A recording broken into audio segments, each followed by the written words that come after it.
Yeah.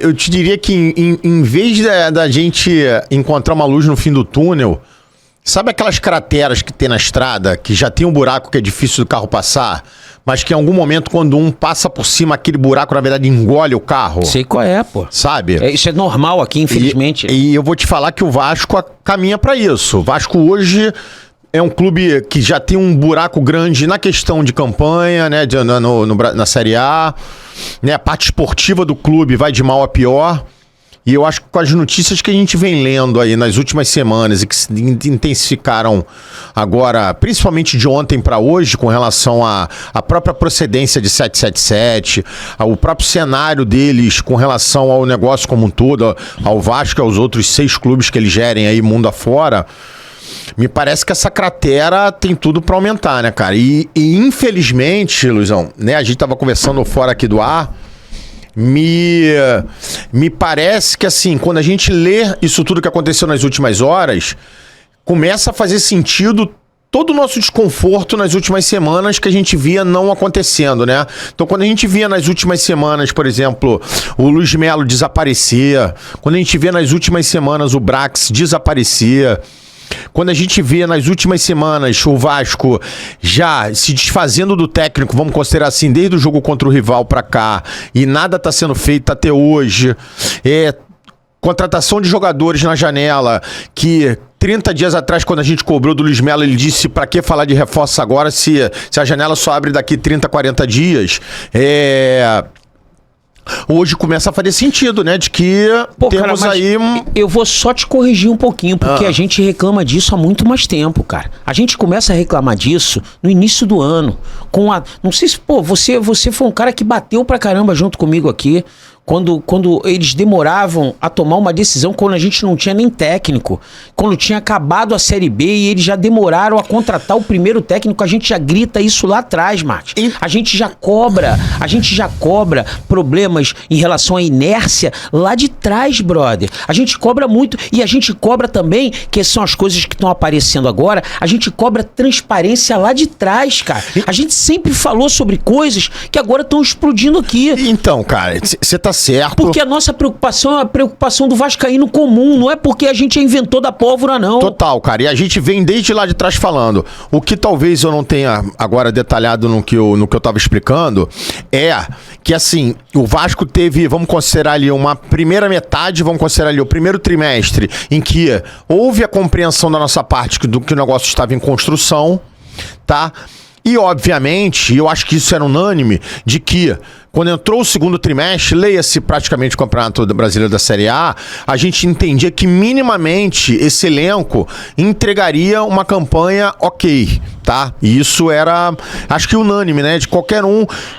A gente tava falando sempre que o Vasco a gente não tinha correria... essa esperança, a essa é gente a não realidade. correria susto, Isso. que o Vasco ali, na verdade, tinha até alguma chance de beliscar uma Libertadores, ficar ali em 7º, 8º lugar. A gente falou isso. E aí, como a parte esportiva não aconteceu, né? Hoje o Vasco faz uma campanha muito abaixo do que a gente sabe, por exemplo, que o elenco tem. Mas só um detalhe, Marques. Diga. Quando a gente tinha essa esperança de ter uma boa classificação no Brasileiro, foi por 2 motivos. Um, que a gente tinha feito um campeonato carioca razoável. E outro, que a gente esperava que na primeira janela viesse contratação. Porque a gente já tinha identificado o problema lá no final do campeonato carioca. Lembra disso? Lembro, cara, lembro. Então, Beleza. lembro disso. Só pra... Beleza, mas independente disso, a gente sabia que o elenco do Vasco era um elenco que não correria susto pra rebaixamento. Perfeito. Esse é um ponto. Perfeito. E aí, se viessem lá os 2 jogadores que realmente a gente pleiteou pra Lá na janela, época. a Isso. última janela de abril, Isso. o Vasco poderia estar pensando aí sim numa Libertadores. Numa pré-Libertadores. Ser competitivo pra uma Libertadores, por exemplo. Mas que sem os reforços, a gente entendeu que o Vasco ali era um clube que poderia figurar ali na primeira parte da tabela, ali no final dela, ali em 9º, em 10º. E aí a parte esportiva não entregou. E aí com a parte esportiva não entregando, começaram, aí sim, cara, concordo com você, começaram os questionamentos, começaram as cobranças, a gente começou a cobrar de forma mais incisiva, e aí, cara, acusaram o golpe. Acusaram o golpe, e o que foi pior pra mim, o que é pior disso tudo, continuam sem meter a cara, ninguém mete a cara, ninguém chega ali, no mínimo, pra tentar explicar algo, ninguém da diretoria cobra nada. Irmão, não tem cobrança. Tá tudo a bangu, não tem cobrança. Como é que o Vasco... Olha só, vamos fazer um comparativo rápido aqui. O Botafogo perdeu o treinador na quarta ou na quinta-feira. Rapidamente, muito rapidamente, os caras já mandaram buscar um auxiliar técnico lá do Lyon, que é do mesmo grupo, não é isso? Perfeito. É do Textor, não é isso? Uhum. É do John Textor, não é? O Lyon. Aí foi lá no Lyon, buscou um auxiliar técnico que já tinha alguma ligação com alguns jogadores desse elenco do Botafogo, conhecia A, B ou C, pra trazer pra poder ajudar. Caralho, o Botafogo tá em primeiro lugar e tá preocupado com isso. Porra, a gente tá em quase último, tá lá em antepenúltimo e não se preocupou com o treinador, cara. Então, cara, e aí, nós vamos entrar nesse tema que ele é mais delicado, mas que é importante a gente falar.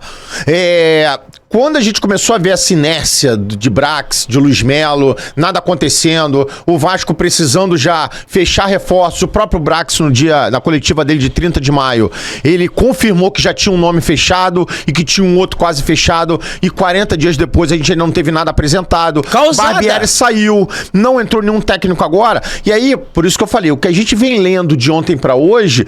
Cara, beira o assustador, né? Sem Com relação dúvida. a 777 mesmo, parte de idoneidade, de procedência, E a nossa diretoria não sabe de nada disso. Então, ninguém lá tá fuçando porra aí nenhuma. que vem a nossa grande bazuca, que eu acho que a gente não pode deixar de falar aqui.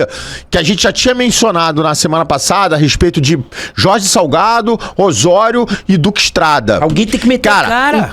Eu tô falando isso, que o que a gente ia pra uma linha somente de incompetência, cara, desculpa. Hoje é inevitável que a gente fale que, fora a incompetência, tem alguma coisa muito estranha por trás disso. Por quê? Quem não quer. Por quê? Porque eles que deveriam ser os maiores interessados, cara, em apertar os caras publicamente, em estar do lado da torcida. E vira público, dá satisfação pra quem paga a conta, mostrar que eles torcedor. são os interlocutores da torcida. Isso. Pra poder virar público e pra poder falar. Cara, quando você vê um movimento deles de se distanciando da questão como deveria, cara, não querendo meter o dedo ali no negócio, desculpa, cara, que não nos faça crer que, cara, eles têm alguma coisa ali no meio, Claro alguma coisa que tem, obscura, Marcos. Claro alguma que coisa tem. estranha, porque de fato, cara, porra, eles não estão falando nada, cara. A gente, de novo, nós vamos passar pela parte esportiva do jogo ontem, do auxiliar, que é um barbearinho. Temos um barbearinho, né, cara? Cara, não Ou sei seja, se é culpa do cara, Marques. Eu acho que tem coisa pior Tá lá. por isso. Por que Tá que lá. o Bambu, A coletiva é por que culpa que dele. O Bambu joga com todo mundo? Luizão, a coletiva é culpa dele. A coletiva é culpa dele. Eu concordo com você sobre escalação, pode ter interferência. Quer minha opinião? Minha opinião é de quem tá treinando o Vasco desde que o Barbieri saiu, é o Abel. E que pra mim ele antes também tinha voz ativa com o Barbieri, por isso, não por acaso que a gente começa a ver mesmo após a saída do Barbieri, a gente não vê mudança na forma de escalar o time, na forma de substituir, na forma de... Pelo contrário, a gente continua vendo a mesma forma de trabalhar. E aí quando a gente vê o William Batista indo pra coletiva e também tendo o mesmo tom que o Barbieri, de que o time, Tá na tudo verdade, muito orquestrado, brother. suportou bem, de que o time soube jogar contra Não o Botafogo. sofreu. Como de é que não sofreu? E aí, cara, temos alguma coisa estranha, cara. Me parece que é isso que você falou. Me parece que tem alguma coisa orquestrada que, cara, tá querendo ali blindar pra que a torcida não tenha acesso. Meu irmão, tem merda acontecendo, Tem tá? merda pra caralho, porque Tem não é merda possível. acontecendo. Não é possível que as mesmas pessoas... Por exemplo, um exemplo que a gente falou aqui durante a semana. Cara, será que é difícil enxergar que o Cocão, que ninguém queria o Cocão, inclusive nós, eu também não queria. Será que é difícil enxergar que o Cocão joga mais bola que o Zé Delivery, que o Zé Gabriel, que ele produziu mais nos poucos jogos que ele teve em campo, que ele produziu melhor que o Zé Gabriel? É difícil de enxergar? É difícil enxergar que o Capasso joga mais bola que o Bambu? É difícil enxergar isso? Tem coisa estranha aí na parada. Por que o Ignaldo entra todos os jogos e não produz porra nenhuma?